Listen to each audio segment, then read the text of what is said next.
Samantala, kaugnay pa rin usapin sa EDCA, makapanayam natin sa Secretary Charles Jose, ang tagapagsalita ng DFA. Good morning po, ASEC.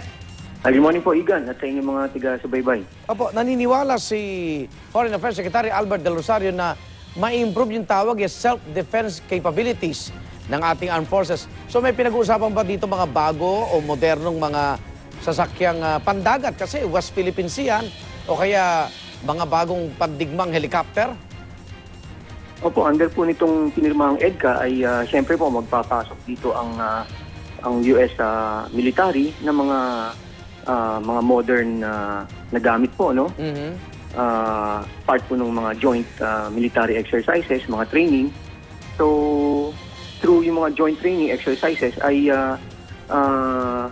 makikilala na rin po, no? Magagamit ng ating armed forces din po yung mga bagong equipment na yan. So, by the time na siguro po ay we are able to purchase yung mga sarili nating gamit, ay marunong na pong gamitin, no? So, yung tinatawag na interoperability. Opo. Sabi po ni Congressman Colmenares, baka magpunta sila ng Korte Suprema at questionin itong EDCA na ito, ASEC. Well, mula naman pong pumipigil sa kahit sinong sector ng ating society, no, na questionin yung mga ginagawa ng ating pamahalaan. Pero dito ba sa agreement na ito, hindi naman malulugi ang ating bansa, ASEC? Nabasa nyo na po yung ilang mga provision dito? Opo, no? So, nilagdaan po natin ito based on the principle of mutual benefit, no? Sa tingin po natin ay meron din po tayong benefit na makukuha po dito sa agreement na to. Una-una po yung strengthening ng ating defense and security capabilities, no? So, yun po ang number one nating consideration dito, eh. Opo. May nakalagay ba doon, itemize, ano-ano ang dadali ng Amerika sa atin? O, alam ko ano po, yan? parang ibibigay framework po, no? Yung mga specific... ibibigay po ba yan o babayaran natin? Wala po tayong sinisingil, no? Kapag yung access and use ng mga AFP facilities sa walang singil? Sa US. Wala po. By libre? Opo.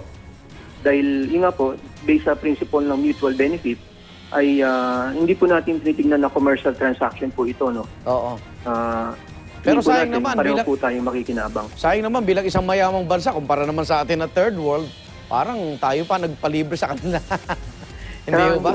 Hindi naman po mga permanent basis yan. Hindi naman talaga sila magbabase dito na permanente. So, dumadaan-daan lang naman po yan. Oo. Pero sayang nga, kung pansamantala lang, dapat maningil pa rin tayo dahil paano pag nasira yung runway o kaya dun sa dagat meron silang napinsala. Actually nga po under EDCA, bukod sa yung access sila ay ang pwede ng po nilang gawin doon ay sila nga po magko-construct, no, ng mga facilities and infrastructure. Pag natapos po yan, tayo na po ang pagmamayari nun. Iiwan sa atin. Iiwan sa atin po yun. Okay. ASEC, maraming salamat po. Assistant Secretary Charles Jose, tagapagsalita po ng DFA.